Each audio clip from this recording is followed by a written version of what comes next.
మన ప్రభువును మన రక్షకుడునైన యేసుక్రీస్తు ప్రభువారి పరిశుద్ధమైన నామంలో ఈ ఉదయకాల వాక్య ధ్యానమును వీక్షిస్తున్న విశ్వాసులకు, సంఘమునకు, సేవకులకు, సకల పరిశుద్ధులకు దేవుని కృపయు, దేవుని సమాధానము, ఆయన మందిరములో నుండి దీవెన మీకును మీ కుటుంబములకు కలుగునుగాక. ఆమేన్. ఉదయకాల వాక్య ధ్యానము లూకాసు వార్త 5వ అధ్యాయము 31వ వచనమును ధ్యానం చేసుకుందాం. 32 వచనము. మారు మనసు పొందుటకై నేను పాపులను పిలువవచ్చితిని గాని నీతిమంతులను పిలువరాలేదని వారితో చెప్పాను. యేసుక్రీస్తు ప్రభువారు ఈ లోకంలోనికి ఆయన మారు మనసు పొందుటకై పాపులను పిలువవచ్చితిని. పాపులలో మంచివారు ఉంటారు, చెడ్డవారు ఉంటారు. అందరూ పాపము చేసి రోమపత్రిక 3వ అధ్యాయంలో దేవుడు అనుగ్రహించిన మహిమను పొందలేక ఉన్న స్థితిలో యేసుక్రీస్తు ప్రభువారు ఆయన ఈ లోకంలోకి పాపులుగా ఉన్నవారు అందరినీ ప్రయాసపడి పాపభారం మోస్తున్న వారులారా నా యొద్దకు రండి, నేను మీకు విశ్రాంతిని అనుగ్రహిస్తానని సెలవిచ్చిన ప్రకారం విశ్రాంతిలో విడుదల, విమోచన, రక్షణ ఇవన్నీ పాప క్షమాపణ కూడా ఉందని దేవుని వాక్యంలో రాయబడింది. ఆ విశ్రాంతిలో ప్రవేశించడానికి పాప క్షమాపణ పొందాలి. అందుకై యేసుక్రీస్తు ప్రభువారు లూకాసు వార్త 5వ అధ్యాయం 24వ వచనంలో అయితే పాపములు క్షమించుటకు భూమి మీద మనుష్య కుమారునికి అధికారం కలదని మీరు తెలుసుకున్నారు. భూమి మీద అనే మాట స్పష్టంగా యేసుక్రీస్తు ప్రభువారు చెప్తూ ఉన్నారు. అందువలన ఆయన పాపులను పిలువుటకు వచ్చాడు. నశించిన దాన్ని వెదకి రక్షించినప్పుడు మనుష్య కుమారుడు వచ్చాడు. ఆయన పాపులను రక్షించుటకు క్రీస్తు యేసు ఈ లోకంలోనికి వచ్చిన మాట నమ్మదగినది, పూర్ణాంగీకారమునకు యోగ్యమైనదని పేతురు గారు, పౌలు గారు తిమోతికి రాసిన మొదటి పత్రిక 1వ అధ్యాయం 15వ వచనంలో రాయబడింది. ఎందుకనగా నీతిమంతుడు ఒకడు లేడు. రోమపత్రిక 3వ అధ్యాయం 11వ వచనంలో గ్రహించేవాడు లేడు, దేవుని వెతుకువాడు లేడు. అందరూ త్రోవ తప్పి ఏకంగా పనికిమాలి, మేలు చేయవాడు ఎవడు లేడు, ఒక్కడైనను లేడు. అందువల్ల దేవుని శిక్షకు పాత్రులుగా ఎంచబడిన ప్రతి ఒక్కరిని ఆయన రక్షించుటకు, వారికి రక్షణ పాత్రను అనుగ్రహించడానికి ఈ లోకంలోనికి రక్షకులుగా వచ్చింది. దానిని మనం గ్రహించి యేసుక్రీస్తు ప్రభు వలననైనా రక్షణ మనం పొందుకోవటానికి, పాపములు క్షమింపబడటానికి ఆయన మనల్ని పిలువచ్చారు. ఆయన యోహాను సువార్తలో కూడా అనేక మార్లు యేసుక్రీస్తు ప్రభు వారి యొక్క ఈ లోకంలోకి రావటానికి గల ఉద్దేశమును ఆయన తెలియపరిచారు. యోహాను భక్తుడు ఇలాగూ రాస్తూ, నా తండ్రి చిత్తము నెరవేర్చుటకు నేను ఈ లోకంలోనికి వచ్చానని యోహాను సువార్త 6వ అధ్యాయములో 38వ వచనం, నా ఇష్టము నెరవేర్చుకుంటకు నేను రాలేదు, నన్ను పంపిన వాని చిత్తం నెరవేర్చుటకు పరలోకము నుండి దిగి వచ్చాను.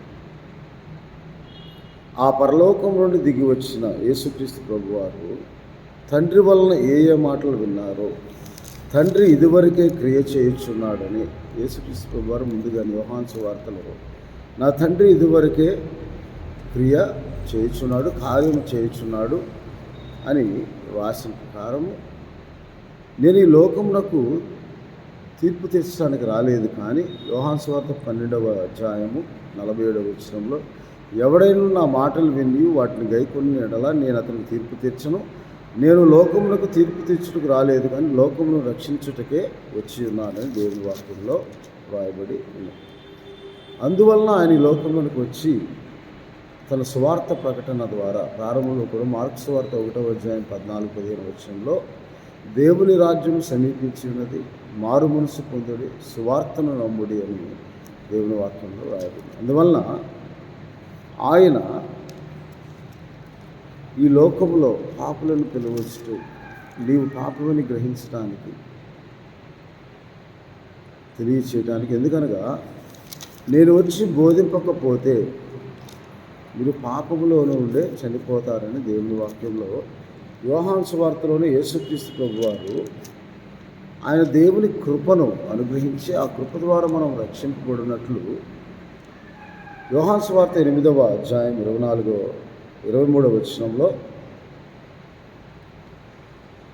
అప్పుడు ఆయన మీరు కిందివారు, నేను పైనుండి వాడను, మీరు ఈ లోక సంబంధులు, నేను ఈ లోక సంబంధులను కాను, కాగా మీ పాపంలోనే ఉండి మీరు చనిపోదని మీతో చెప్పితిని, నేను ఆయననని మీరు విశ్వసించని ఎడల, అనగా పరలోకం నుండి పంపబడిన దేవుని అద్వితీయ కుమారుడని యేసుక్రీస్తు ప్రభు అని అనాదిగా ఆయన మెస్సియాగా రాబోతూ ఉన్నాడని ప్రకటింపబడిన ప్రవచనాత్మక నెరవేర్పు బట్టి ఆయనే అని మీరు విశ్వసించని ఎడల మీరు పాపంలో నుండి చనిపోతుందని వారితో చెప్పాను.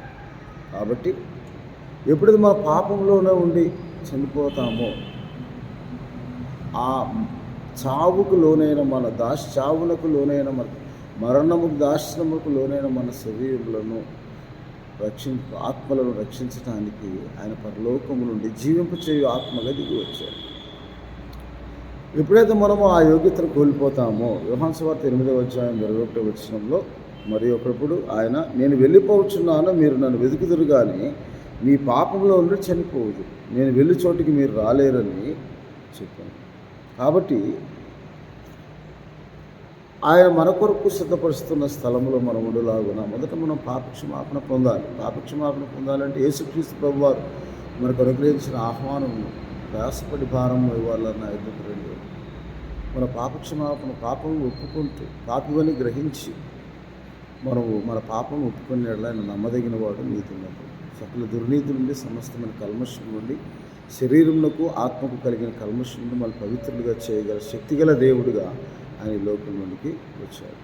అందువలన ఆయన శిలువ మరణము పొందినప్పుడు శిలువ ద్వారా అనేకులను ఆయన ఎద్దుకు ఆకర్షించుకోవటానికి ఆయనే దేవుని కుమారుడని, జీవాధిపతి అని, ప్రభు అని, రక్షకుడని, విమోచకుడని, మన పాపముల నిమిత్తము ఆయన సిలువ వేయబడ్డారని తెలుసుకోవడానికి యేసుక్రీస్తు ప్రభు ఒక మాట చెప్తారు. యోహాను సువార్త 8వ అధ్యాయంలో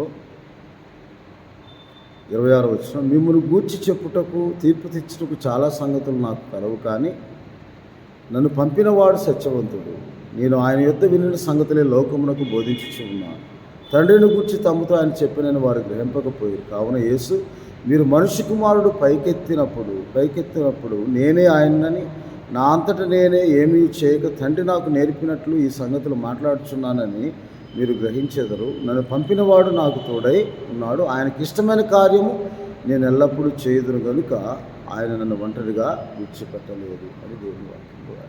పైకెత్తినప్పుడు అనగా యోహాను సువార్త 3వ అధ్యాయంలో ఇలాగూ దేవుని వాక్యంలో 14వ వచనంలో, అరణ్యంలో మోషే సర్పంను ఎలాగూ ఎత్తెనో అలాగే విశ్వసించి ప్రతివాడు నశింపక ఆయన ద్వారా నిత్యజీవం పొందినట్లు మనిషి కుమారుడు ఎత్తబడవలెను అని రాయబడి ఉంది. అందువలన దేవుడు లోకమును ఎంతో ప్రేమించుట ద్వారా తన అద్వితీయ కుమారుని లోకంలోకి పంపుట ద్వారా నిత్యజీవం అనుగ్రహించడం ద్వారా ఎవరు నశింపక అందరూ మారు మనసు పొంది నిత్యజీవం అనుగ్రహింపబడాలని దేవుని వాక్యంలో రాయబడి ఉంది. కాబట్టి మనిషి కుమారుడు పైకెత్తబడుట ద్వారా అనే మాట ఒక శిలువ మరణము ద్వారా ఆయన తన మరణముల గురించి తాను ఎలాగూ మరణించాలో దాన్ని సూచిస్తూ, మోషే సర్పములు ఎలాగో అరణ్యంలో ఎత్తాడు అలాగే మనుష్య కుమారుడు కూడా పైకెత్తబడాలని దేవుని వాక్యంలో రాయబడి ఉంది. యోహాను సువార్తలో యేసుక్రీస్తు ప్రభు వారు కూడా ముందుగానే ఎందుకంటే ఆయన యోహాను సువార్త 16వ అధ్యాయంలో ఇలాగ దేవుని వాక్యంలో ఒక మాట, చక్కని మాట చెప్తూ ఉన్నారు. 15వ అధ్యాయము 22వ వచనం, నేను వచ్చి వారికి బోధింపకుండిన వారికి పాపము లేకపోవును, ఇప్పుడైతే వారి పాపములకు మిష లేదు. అంటే ఇప్పుడు నేను వచ్చి బోధించకపోతే, పాపం గురించి వివరించకపోతే నేను రక్షకుడిగా వచ్చి ఈ లోకంలో నుండి ఉన్న సమస్తమైన జనులకు దేవుని రాజ్య సువార్తను ప్రకటింపకపోతే వారి పాపంలో ఉండి చనిపోతారు. కానీ ఇప్పుడు వారి పాపములకు మిష లేదు. అందరూ అంతటా మారు మనసు పొందాలని యేసుక్రీస్తు ప్రభువారు సెలవిస్తూ ఉన్నారు. అందుకే అన్నాడు యోహాను సువార్త 12వ అధ్యాయంలో యేసుక్రీస్తు ప్రభువారు 31వ వచనం, ఇప్పుడు ఈ లోకాధికారి బయటికి త్రోసివేయబడును, నేను భూమి మీద నుండి పైకెత్తబడిన ఎడల అందరినీ నా యొద్దకు ఆకర్షించుకుంటాను. తాను ఏ విధముగా మరణము పొందవలసి ఉండను సూచించుచు ఆయన ఈ మాట చెప్పాను. కాబట్టి మీరు వెలుగుండగానే వెలుగునందు విశ్వాసం ఉంచుడి అని దేవుని వాక్యంలో 36వ వచనంలో యేసుక్రీస్తు ప్రభువారు.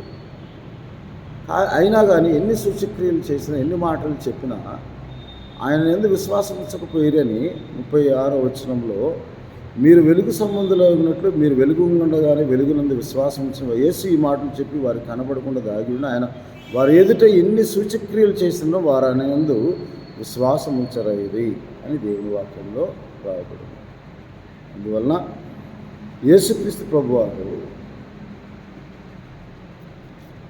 మీరు విశ్వాసం ఉంచుడి, రక్షణ పొందండి, సువార్తను నమ్ముడి, మీరు నమ్మిన దేవుని మహిమను చూస్తారని ఆయన పాపులను పిలవచ్చాడు. పాపులనగా మంచివారు చెడ్డవారు అందరూ పాపం ఉన్నారు. వారందరినీ పిలవటానికి మనమందరం పాపులుగా ఉన్నాం. కాబట్టి నీవు పాపమని గ్రహించి నీ పాపమును ఒప్పుకొని యేసుక్రీస్తు ప్రభు నామములో ప్రార్థించి రోమాపత్రిక 10వ అధ్యాయము 8వ వచనంలో విశ్వాస వాక్యము అది ఏమనగా నీ నోటను నీ హృదయమును ఉన్నది అది ఏమని చెప్తూ ఉన్నది, యేసుక్రీస్తు ప్రభు అని హృదయమందు విశ్వసించి నీ నోటితో ఒప్పుకొని 9వ వచనంలో దేవుడు మృతుల్లో నుండి ఆయన లేపనని నీవు విశ్వసించిన వల్ల నీవు రక్షింపబడదు. ఎలాగా నీతి కలిగినట్లు మనుషులు హృదయంలో విశ్వసించను, రక్షణ కలిగినట్లు నోటితో ఒప్పుకొండు. 13వ వచనంలో ఎందుకనగా ప్రభువు నామం బట్టి ప్రార్థన చేయవాడెవడో వాడే రక్షణ పొందుతాడు. విశ్వసించే ప్రతి వారికి నీతి కలుగుటకు యేసుక్రీస్తు ప్రభువారు వాళ్ళ నీతిమంతులుగా తీర్చడానికి ఆయన నీతిమంతుడై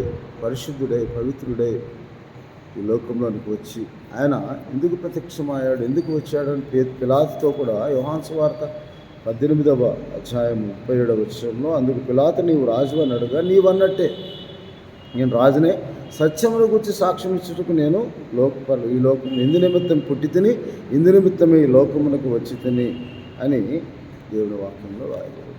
ఆయన సత్యమును గురించి సాక్ష్యం, సత్యమనగా వాక్యం, యేసుక్రీస్తు ప్రభు గుర్చిన సాక్ష్యం, ఆయన దేవుని రాజ్యమును గుర్చిన సువర్తమానం ప్రకటిస్తాను. సత్యమనగా వాక్యం, యోహాను సువార్త 17:17లో ఈ వాక్యమే సత్యము ప్రభు అని ఆ సత్యమును గురించి సాక్ష్యం ఇస్తాను. సత్యమును కృపయు ఆయన ద్వారా దేవుడు మనకు అనుగ్రహించాడు. అందువలన యోహాను సువార్త 6వ అధ్యాయం 65వ వచనం, మరియు ఆయన తండ్రి చేత వారి కృప అనుగ్రహింపబడుకుంటే ఎవడు నా యొద్దకు రాలేదు, వారందరూ దేవుడి చేత బోధింపబడి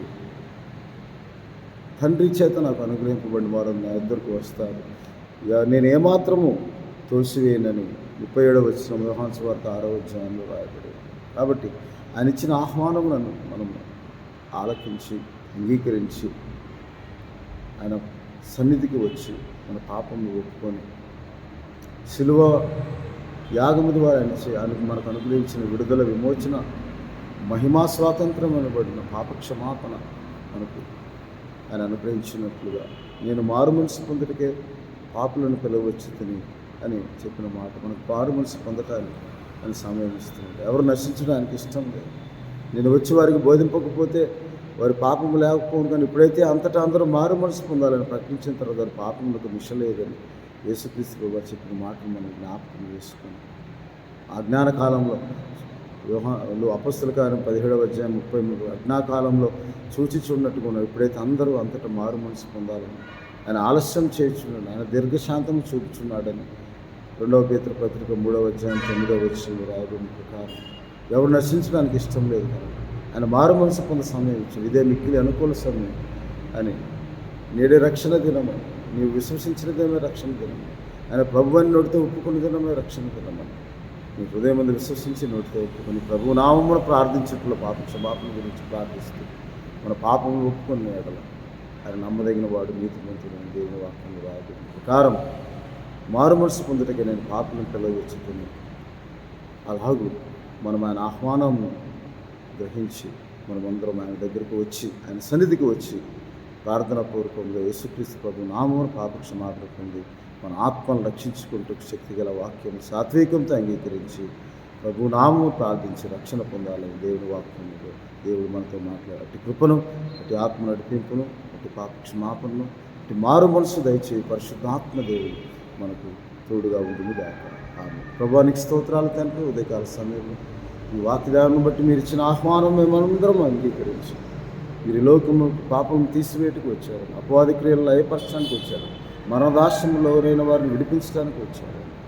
మా పాపం మీద ప్రాయశ్చిత్తముగా ఉంటుటకు, అనేకులకు ప్రతిగా విమోచన క్రయముగా మీరు రప్పించుకుంటకు, వెల ఇచ్చుకొనటానికి, విలువైన అమూల్యమైన రక్తం చెమ్మను ప్రోక్షించటానికి మీరు మా కొరకు సిద్ధపరిచిన స్థలం మేము ఉండులాగున మీరు మరలా రాబోతున్నారని మేము సిద్ధపడి ప్రభువా మీ చిత్తమునకు లోబడి మేము జీవించినట్లు సహాయం వచ్చి వీడి ద్వారా వీక్షిస్తున్న ప్రతి ఒక్కరిని మీకు ఇప్పుడు జ్ఞాపకం చేసుకోండి.